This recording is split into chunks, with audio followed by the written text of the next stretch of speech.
5 things that I wish I knew before I started weight training. Number one, natural expectations. Now, when I first started lifting weights, I used to look up to a lot of people in the fitness industry, a lot of Bollywood stars, a lot of Hollywood stars, and just a lot of influential people up at the top who had insane, amazing physiques. And I told myself that if I started training, maybe in a few years, I could look like them. And these guys looked insane. They were ripped, they were big, and they were on these magazine covers, they were in movies, shirtless scenes, and I like I wanted that physique. That was one of the reasons why I got into fitness, because I wanted to look like them. Since I was a young age, I wanted to be big, I wanted to be lean, wanted to have a six pack, and I got into this journey and I wanted to look like these people. And little did I know that back then that almost all of the people that I looked up to were juiced up. They weren't natural. And I think that's one of the biggest problems with the fitness industry is that your perception of what's possible as a natural is so skewed that it's insane. And there's a lot of people out there who look natural, who stay lean, aren't that big, but they're using PEDs, performance enhancing drugs. That's a big problem in the fitness industry. A lot of people lie about it. But my point is, I would tell myself that natural expectations, you are going to look amazing. You can look amazing, even as a natural. There are a lot of amazing natural bodybuilders out there on YouTube, in the public. There's a lot of people out there, and they have insane physiques. But the thing is, you have to put in the time and effort to get that reward. And back then, I thought that maybe if I trained for a few years, I could look like one of the people that I looked up to. But I had to put in a lot more time, a lot more effort into training and eating to get to where I wanted to be. Whereas these people, they 6 months, 12 months. You see the 6 month transformations, 12-month transformations for movie roles. And back then, I used to look at that and I used to think like, if they could look like that in 6 months, I could look like that in 6 months. But that's obviously far from the truth. So you can look amazing as a natural, but you just have to put in the time, effort, and the main thing is staying consistent over time. That's what's going to get you that great physique as a natural. And I would honestly never recommend anyone to go down the path of using PEDs because nothing is worth it. Nothing is worth taking off those extra few years of your life. Nothing is worth having those extra health problems for the rest of your life. It's not, I'm going to say natural forever or for as long as I'm healthy, until I need some kind of TRT in the future when I'm in an older age. But natural bodybuilding is everything, and it should be everything to you as well if you're watching this, so it's not too late, because your health comes first. So as a natural, you need to separate your expectations and keep them realistic. And I know it's hard, but there's a lot of natural people out there on YouTube. Jeff Nippard, that's the thing, it's I can't think of more at the top of my head, but I'll link down um, people that I follow, natural bodybuilders that have amazing tips and advice in the comments down below. So check them out, and they have insane physiques. So it is possible as a natural. You just have to put in the time and effort. Number two, supplements. Now, when I first started getting into fitness, before I got into fitness, I used to go into these pharmacies, these supplement stores, look at the price of some of these supplements, and I used to think, these are expensive. If I wanted to get into fitness, I was going to be spending a lot of money. But the more that I got into fitness, years went by, supplements are exactly that. They supplement your lifestyle. They are a supplement and you do not need them at all. And I know the marketing is in such a way, especially when you walk into these supplement stores, that you look at these products and you're intrigued by them because the coloring, the names that they use, gain muscle, get shredded. It's even now when I walk into a store, when I walk into a supplement store, I want to buy the products. Even though that I know that they don't do much, it makes me want to buy the products. So supplements, you don't need supplements. Honestly, the only supplement that I would recommend is creatine. Creatine monohydrate, 5 grams a day. that's pretty much, and pre-workout. I take pre-workout, creatine, and protein powder. Those are the three supplements. Apart from my multivitamins and all of that stuff, supplements when it comes to specifically for muscle building or fitness, I would say protein powder, pre-workout, and creatine. And I could easily go by without protein powder and pre-workout, but creatine monohydrate is the only supplement that has so much science backing it, and the only supplement that you really need. And it doesn't matter which one you buy, just find the cheapest one you can and get on creatine. That's if I wish I knew that was the only supplement that I needed back then. I wasn't on creatine. I got on creatine after I got into fitness a few months after, but creatine is the only thing you need. You don't need anything else. As fancy as these products look, it's a marketing gimmick. You don't need it. So I mean, you can try them. You can see it for yourself. But from me, from the science that's out there, it's just not worth it. It's just a waste of money. So focus on your food, focus on your nutrition. That's the only thing that matters. And creatine. Because you can get protein from food, obviously, and you don't need caffeine to work out. So creatine.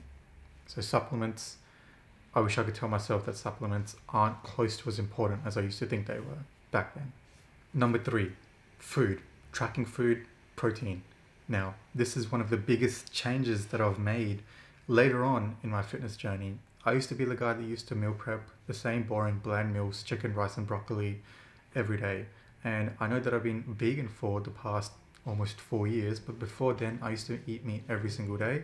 And I used to be the guy that used to eat chicken, broccoli and rice. I used to take it to school, I used to take it to uni. It just used to be something that I ate 5-6 times a day because that's what I saw people do. That's what everyone on YouTube told me to do. That's what the people who I looked up to, these Olympia bodybuilders, that's what they did. So I thought that's what I had to do. And then came the tracking food phase of the fitness industry. And I know there's been a lot of people promoting that lifestyle for a long time, but I was so stuck into the meal prep. I had to portion control this much chicken, this much rice, that I didn't want to, it seemed like a scam to me. But as soon as I got into tracking food, everything changed. Protein, I realized, is not even close to as important as I thought it was. And don't get me wrong, protein is really important. You want to build muscle, but I was putting way too much importance on protein. I was eating way too much protein. I was making meat, chicken, the core of all of the foods that I was eating. And it just made it so boring for me. I hated it so much, and I gave so much importance to protein. I was eating so much protein that I neglected the quality of my food. I neglected the taste of my food. There wasn't any freedom of the foods that I could eat because it was always chicken and rice and broccoli. But as soon as I started tracking food, that's when I realized that I could eat honestly whatever I wanted as long as I kept it clean. And when I say whatever I wanted, obviously you want to keep it clean, but if you want to have a meal every now and then, if you want to fit something into your foods, into your day, you can without sacrificing your progress. So I wish I could tell myself that it doesn't matter. You don't have to eat super clean every single meal, because that's what I was doing. I was like, I can't add spices, I can't add sauce to this, I can't make it fun, because I thought fun, like if I made it taste good, it wasn't clean. I was in such a weird mindset back then that I thought sodium was bad, everything was bad. But now I've learned so much in my journey. I add sauce to everything. I don't care about sodium, and I've still seen nothing has changed in terms of my progress. I've gotten leaner. I look better every morning. So don't be afraid of sodium. Don't be afraid of making your food taste better, and learn how to track your food. Protein is not even that important. As long as you're getting 1.6 times your body weight in kilos and grams of protein, for me that's around, I aim for about 140 to 160 grams of protein, anywhere from there. It changes from day to day, but somewhere in there, and I'm fine. Like I'm getting stronger in the gym. I feel good. I'm looking better. So that works for me. And that's not even that much protein. As long as I'm getting some sort of plant-based protein in all of my meals, I'm hitting 140 to 160 grams of protein. Easy. So track your foods. I was eating super clean back then when I first started, and I thought that's what you had to do. But no, it's it is a lifestyle, but it doesn't have to be as boring as people make it out to be. It's fun. You can still go out. You can still have foods that you enjoy. Just keep it clean. It's what you do over time. It's not what you do every single day. Even if you screw up one day, if you have one bad meal, one bad day, just get back on it the next day. It doesn't matter. You don't have to hate yourself for it. You don't have to eat clean 24/7. Just live life and eat as clean as you can. And when I say clean, obviously, I mean, I'm so used to saying clean. I mean, keep your calories relatively, like, depending on your goals, stay in your caloric range, whatever it is, whether you're bulking, whether you're cutting, just stay close to there as you can. And that's all that matters. Calories is the only thing that matters. So don't put too much importance on protein. Don't put too much importance on clean foods. Just worry about calories and getting in good quality food. If you get good quality food, you're going to get the micronutrients, you're going to get the protein, you're going to get everything. As long as you're getting good, whole food, plant-based, quality foods. Number 4 is a big one. Number 4 changed everything for me in terms of how I look. And honestly, I only started implementing this properly about 3 years ago, which is crazy because I've been training for a long time. But it's training and how I train. Form is everything. I say this to everyone. Form, the way you train, is everything. And I see so many people in the gym just lifting heavy weights. And that used to be me as well. I used to be lifting heavy weights, shit form, because all I cared about was intensity. But it's not about intensity. It's about feeling, it's all about the mind-muscle connection. So if you're just lifting heavy weights, going through the motions, you're not going to make as much progress as you could be. So what I started doing is focusing on form, slowing down my negatives, closing my eyes when I do my reps. I'm super focused when I'm training because I want to feel every single rep. It's all about me, my body feeling the rep, and that's how I make progress. That's how I reach failure.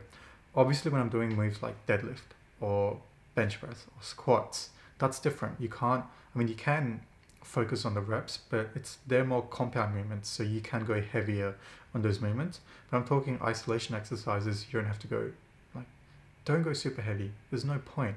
Obviously, you want to push yourself, progressive overload over time, but don't push yourself to the point where your form is bad.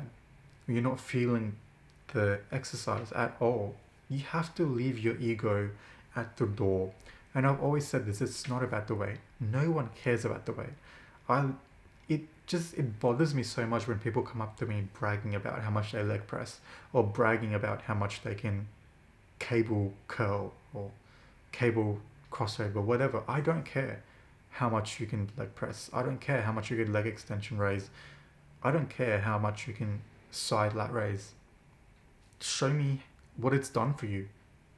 It's all about the quality of your training, and form is everything. And one thing that I realized from that is I wasn't training as hard as I could be.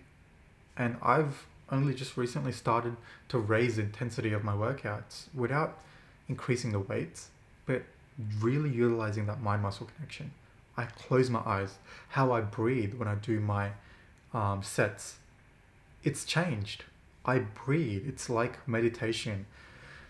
Inhale, exhale, breathing through my nose. Even doing something like that, I'm a mouth breather. I always breathe through my mouth, which is a really bad habit, but I've started to breathe through my nose, closing my eyes, and really feeling the exercise, because that's how you're going to grow. When you want to make as much progress as you can, you need to do this. You need to stay focused. You need to feel every single rep. You need to do the form as accurate as you can, as strict as you can. And obviously when you're about to reach failure, there's nothing wrong with, getting in a few cheat reps. But you should be feeling the weight. You should be going strict form. When I say strict form, good form. There's no point cheating on your form, because the only person you're cheating is yourself if you're cheating on form. Sure, like you might feel good for lifting heavier than you did last week, but what's the point? Why do you want to lift heavier? You're just raising your risk of injury. And if you do get injured, touch wood, you don't, but if you do get injured, that's going to derail your progress.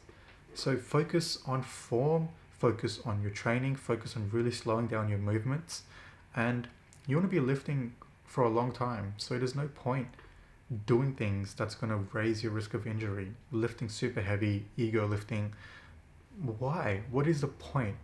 Who is that benefiting? It's not benefiting anyone, unless it's a compound move like squat, deadlift, bench. I get that. Even bench, I think it. There's no point going super heavy on bench, but something like squats, deadlifts, I think it's okay. It's fine. I go super heavy on deadlifts. I love it. Just to occasionally see how strong I've gotten.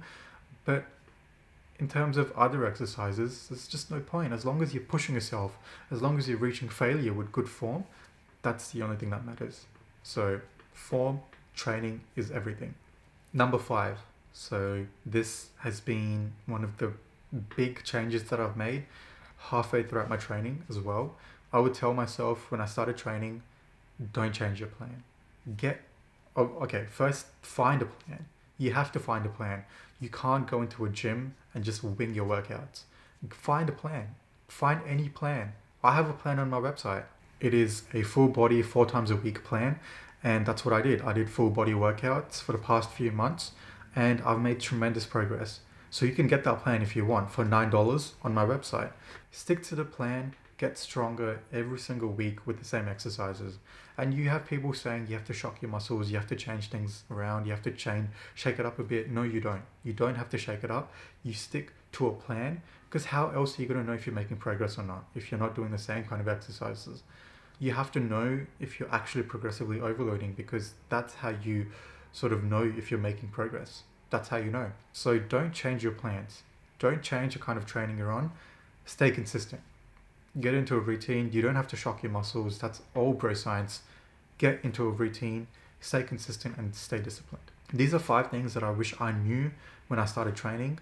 And if I could go back in time and I told myself these 5 things, I would have made so much more progress. So if you're watching this and you've just gotten started in a fitness, maybe you've been in fitness, you've been in it for a long time, but you still might not know some of these things, because some of these things I didn't know until recently.